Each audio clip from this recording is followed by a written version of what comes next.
HIV/AIDS child activist Nkosi Johnson has been honored with his own doodle. Google did this to mark his birthday. He would have turned 31 today. Nkosi was the longest surviving child born with HIV, and of course he rose to prominence as part of his activism. Joining us in studio is Gail Johnson, who is Nkosi Johnson's adopted mother. Good evening, Gail. Hello, it's such a pleasure to speak to you tonight after a couple of years. I wonder, today your son would have turned 31. Yeah. What are some of the feelings, emotions that you've been going through before we talk about what Google has done?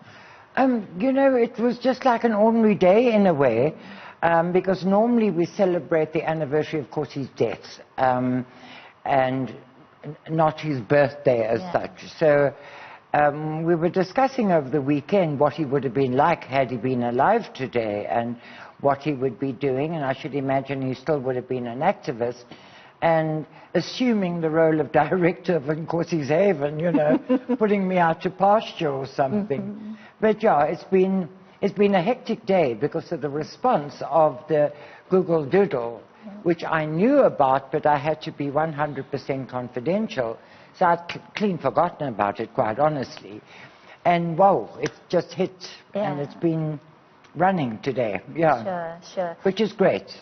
Tell us about the approach that Google took when they first got in touch with you about honoring Nkosi. Well, they just emailed and said they'd like to do it, you know, at the anniversary of his birthday being 31, and there are a whole lot of things happening this year, you know.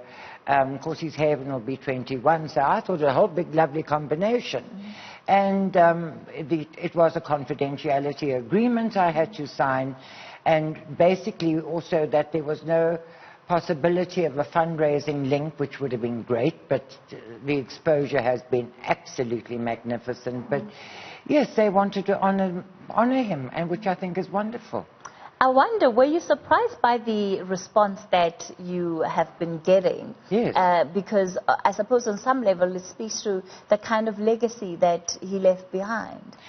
As I say, I forgot. Yeah. And then someone WhatsApped me and said, wow, have you seen? I thought, oh, God, because I've done about 12 interviews today, which has taken me back to the time we were trying to get Nkosi into school, because when that hit, it hit. So it's been a bit of a rush today, but the response has been so positive, and the loyalty to Nkosi is magnificent. So, yeah.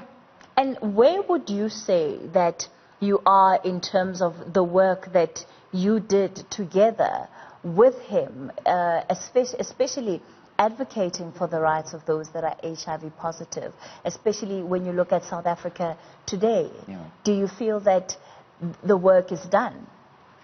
Not really.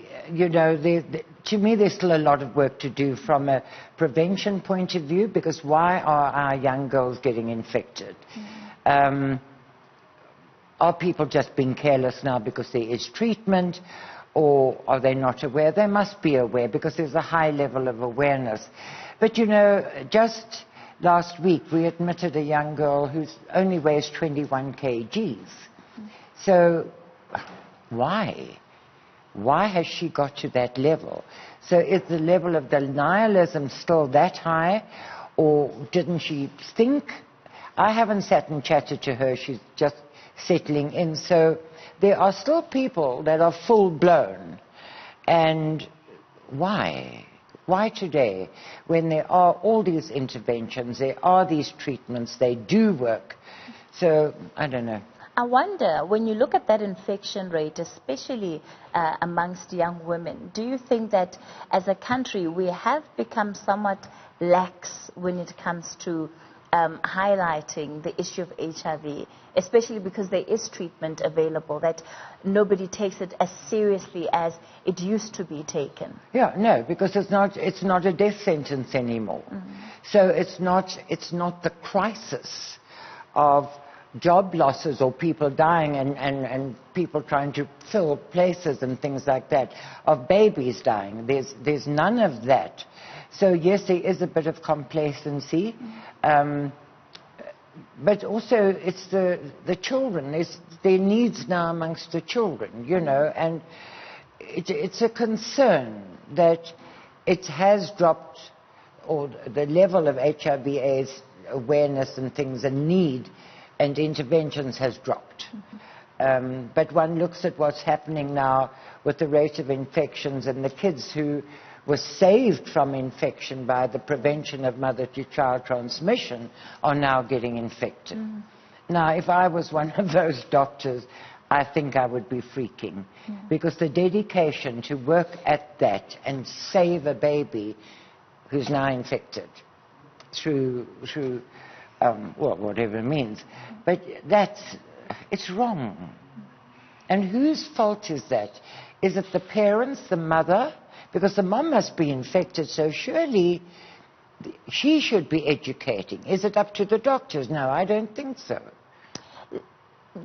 How much of a role do you think that many of these children and the issue of child-headed households plays in a scenario like this? Because, of course, that's even part of the work that you look into through Nkosi's Haven.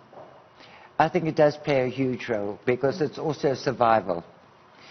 So part of it to me is emotional deprivation. So if someone pays me attention, I'm in hook, line and sinker.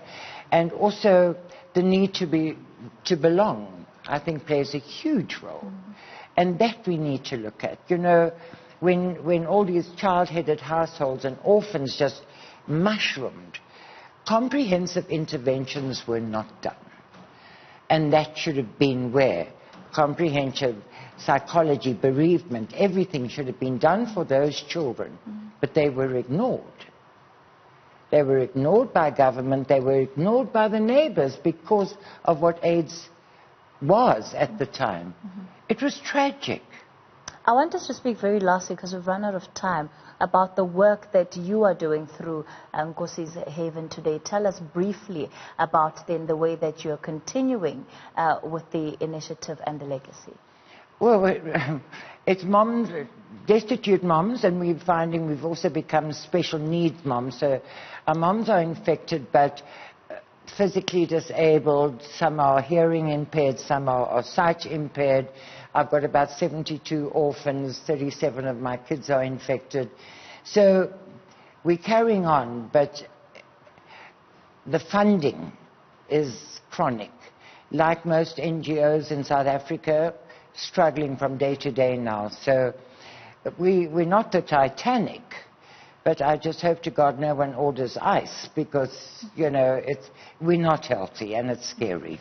All right. Well, we certainly hope that more work will be done to especially ensure that entities like yours survive, given the very important work that you've been doing, especially over the years. Gail Johnson, and of course she was Nkosi Johnson's foster mom, speaking to us then about him being honored by Google with a doodle on what would have been his 31st birthday. So anybody who is interested in contributing can contact then the Nkosi's Haven for further details. We're going to take a short break. Mark Lewis is standing by. He has your support.